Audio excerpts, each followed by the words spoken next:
Optique 2000 brings you the Optique 2000 Tunisian Rally. Hello and welcome to action from this, the fourth day of the stages held in the Rally of Tunisia. Today, the 13th running of the Rally of Tunisia was marked by a tragic event when the young Italian motorcycle rider Angelo Cavandoli was killed in an accident within sight of the finish of the fourth stage. The 30-year-old, who's had experience in various rally raids, member of the KTM team, was just 6 kilometers away from the end of the stage when he lost control of his machine and was killed virtually instantaneously.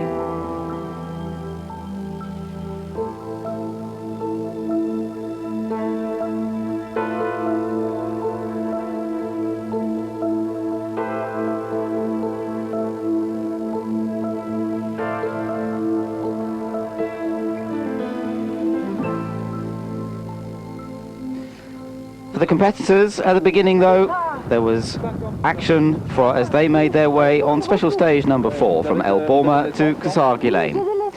This is Andrea Maya, lady rider, and she's telling us a little bit about the team that she's riding with, the two Czechs, Herbert Czech, who we saw yesterday in trouble with his bike, and several others of the Germans, how they've all been helping each other, trying to get across the dunes and struggling through yesterday, but they've all managed to just about make it through, although Herbert Czech did have those problems.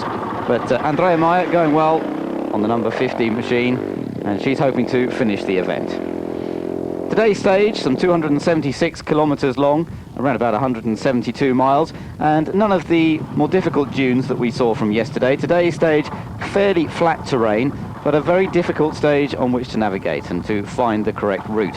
So that was going to be the challenge for the competitors as they got ready to set off from El Borma this morning. Stefan Peterhansel leading the way on the Yamaha.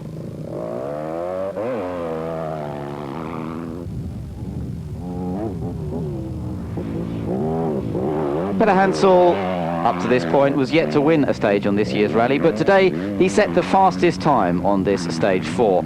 He actually got a little bit lost from the correct road route, or the route that is marked out by the organisers, decided to take a little bit of a gamble and go off the marked route and find his own way to the final checkpoint. And in fact, that certainly helped Peterhansel, because he was able to get away with winning this stage by over 12 minutes. So it was a gamble that paid off for the Frenchman, and the man who was, before he started his motorcycle career, an ex-skateboard champion, certainly putting in an impressive performance today.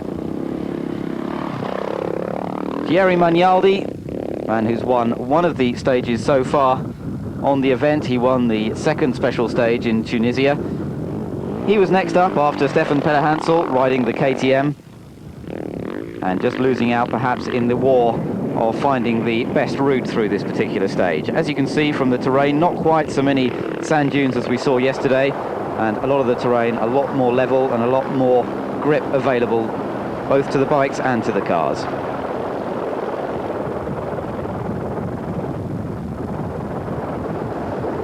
Well, Magnaldi, with a lot of experience in these type of events, he was second on the Paris-Moscow Peking a couple of years ago, and very much a man that Peterhansel is going to have to reckon with throughout the rest of the event. Yuri Arcarons, the Spaniard, another front runner on his KTM, and today he wasn't quite as quick as the other two, but still pretty competitive and still holding on to third place at the end of today's stage. Yuri Arcarons affected by that incident with Angelo Cavandoli, though, as he reached one of the checkpoints before the end of the stage, before they discovered the tragic news, and Arcarons losing some time in today's stage. It's a little bit unclear at the moment as to whether Arcarons will be continuing with the event. There is a possibility that he may well withdraw as a mark of respect for fellow KTM rider Cavandoli.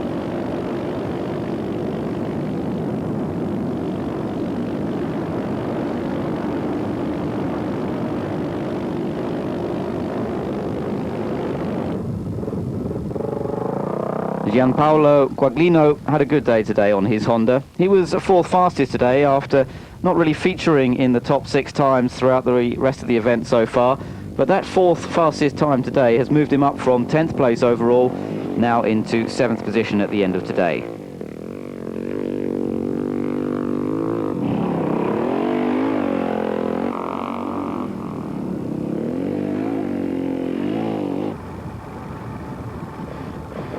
And German Jürgen Meyer on his KTM, he was 6th fastest over today's stage, and that means he continues to hold on to his 6th place overall.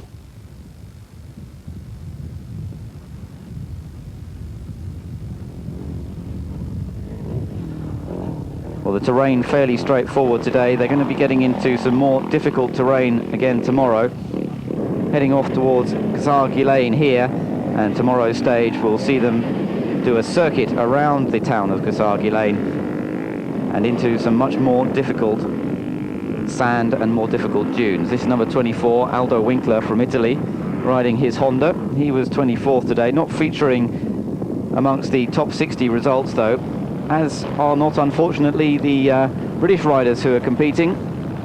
There is a team of British riders competing in the event this year, most of them based in Kent: Justin Ogilvie, John Richmond, Carl Caddick, Neil Davies and Bob Farnham. Well, none of them featuring in the top 60, so we're hoping that they're still in the event. They're all competing pretty much for fun, and none of them really with a great deal of experience at these sort of events, but having a go nonetheless. And this particular event, the Tunisia Rally, certainly attracting the more amateur riders in terms of having shorter stage lengths and a little bit more easy for the riders to look after their bikes. They don't have to go for quite such long distances without the marathon type stages that we saw in the Paris-Dakar Paris at the beginning of the year. Well, this is Heinz Kinnegadner. Before the tragedy unfolded later on in this stage, at this stage he was going very well indeed, leading the event overall from yesterday, remember, and the sports manager with the KTM team really was looking very, very strong indeed. But at the end of the stage he was just a little way behind Angelo Cavandoli, and he was one of the first on the scene to discover that Cavandoli had had a very, very bad accident indeed, and the KTM team obviously very badly affected. Well, this is Kinnegadner talking to us, and obviously very cut up about the whole thing. He says it's not so important to win or lose. Then he changes his tack. He says, I have a lot of respect for Cavandoli, and he just feels now that it is impossible to feel the motivation to be able to continue with the event after what has happened to Angelo, and Kinnegadner therefore withdrawing from the event itself. Well, this is Thierry Magnaldi, now a second in the event, just saying how Cavandoli was a very kind person, very popular with the other riders, and also an excellent rider himself, so it really is astonishing that he could be caught out like this. Stefan Pederhansel, the man who was fastest today, and he says, well, it's always terrible when somebody is killed like this. He says it makes me want to stop, but this is my sport and this is what I do, and I feel I must continue. All the same, it is very, very hard to accept what has happened. So the motorcycle competitors very upset. Rejoin us in just a moment for the cars.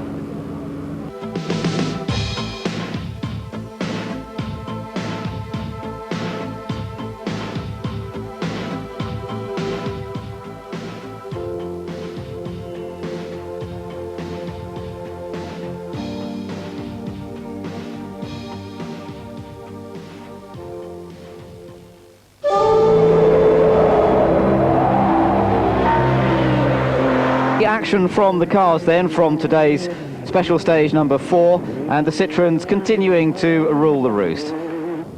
Hubert Auriol, the fastest today again for the second day in a row. Very, very happy with the latest version of the ZX Rally Raid.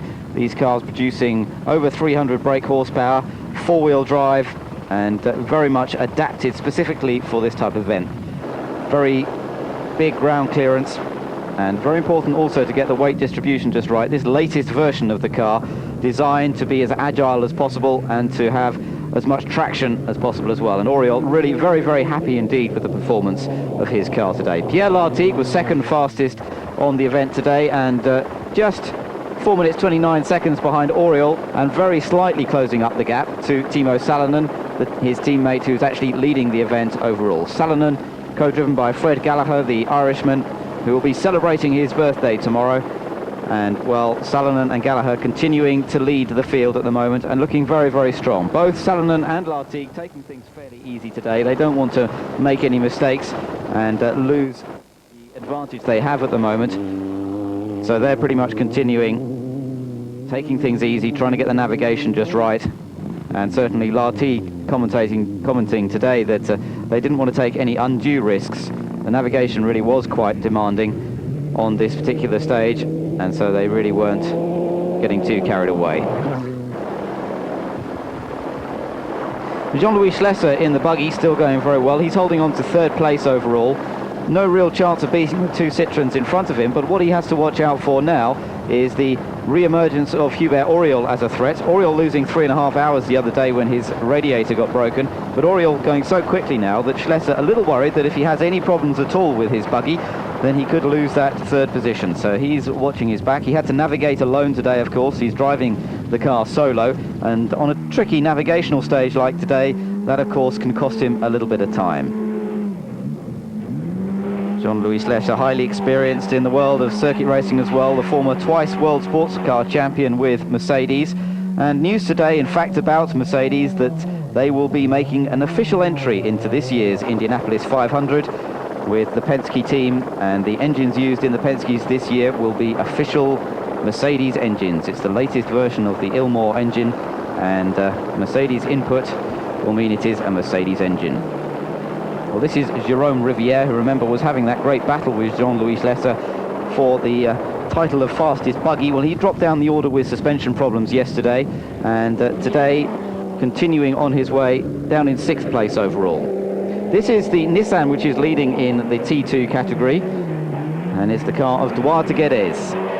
They've had a good day today. They were holding on to 5th place overall at the end of today's stage, and hoping to take that T2 win on the event. This is Michel Gambillon, who's leading in T1, the completely standard class, where no modifications are allowed to the cars whatsoever. And he's having a great battle with his teammate Strugo, and just a couple of minutes ahead at this point in the rally. They've managed to get themselves ahead of Jean-Pierre Fontenay, who had terrible difficulties yesterday getting through the dunes. He lost four-wheel drive in low ratio, so he really was struggling to get through the dunes, Fontenay, and he's not looking forward to tomorrow when they get into these more serious sand dunes. So Fontenay really not looking forward to tomorrow's events at all. This is Jutta Kleinschmidt in the Schlesser buggy, the buggy that Schlesser drove up till this event, and the buggy he drove in this year's Paris-Dakar Paris. And Jutta Kleinschmidt really adapting to four wheels very, very well now. She took the 9th fastest time on today's stage and continues to hold on to 8th place overall. So going well in the top 10 of the event.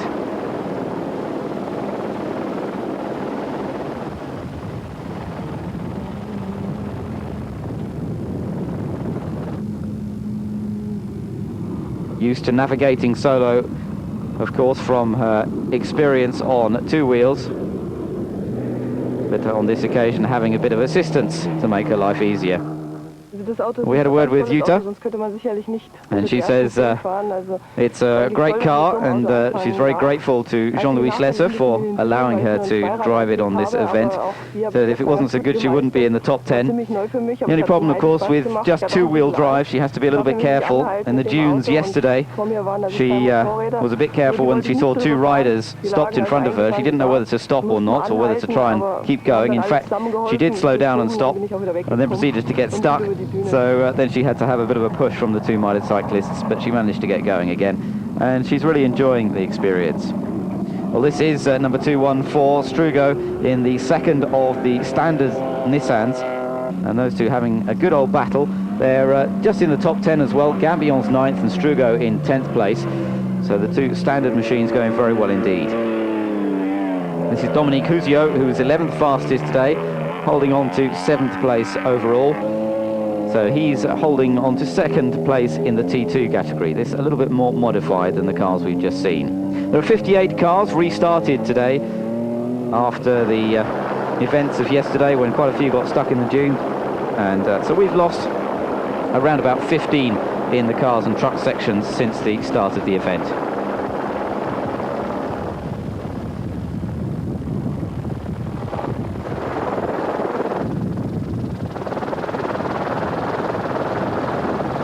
Tomorrow sees the competitors and the teams starting the stage in Kasargi Lane and ending it in Kasargi Lane. But in between times they have a whole series of very difficult dunes to try and get over. Now Sven Quant here struggled yesterday in the dunes. He got stuck. Remember seeing him digging his way out of trouble yesterday. He's going quite well today. He was 12th fastest in today's stage and holds on to 11th place overall.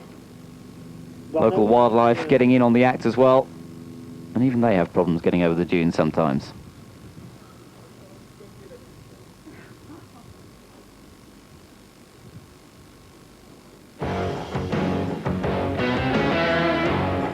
So the action from today, buggies and cars all basically getting through without too many difficulties, and no reports of any major dramas for any of the front runners, and everybody getting through today's stage fairly easily, but perhaps being a little bit intimidated by the prospect of those difficult dunes tomorrow.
So today's event marred by the death of Angelo Cavandoli, and although all the competitors in the world of motorsport know the dangers involved, it is nevertheless very, very sad when something like this happens.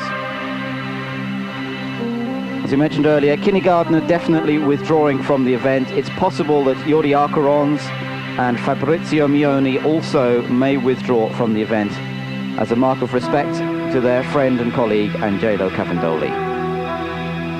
Well, these pictures were taken on this year's Paris-Dakar Paris event when Cavandoli was the first KTM rider to make it back to Paris. He finished in 4th place, just some 4 minutes off the 3rd place rider, his friend Fabrizio Mioni, who was just behind Cavandoli today when the accident occurred. So Mioni very, very badly affected by seeing one of his closest friends killed in that accident today, and that's why it's very likely that Mioni will be withdrawing.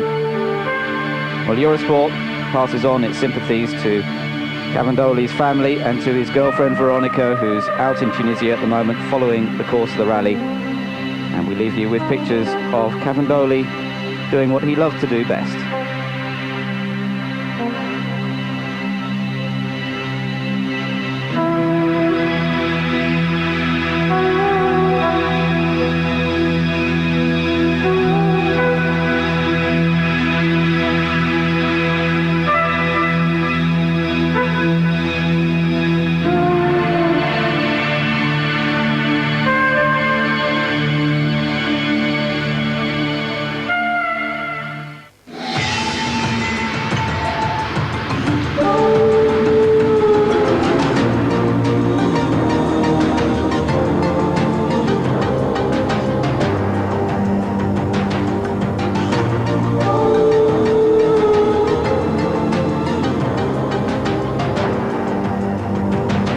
Update 2000 brought you the Update 2000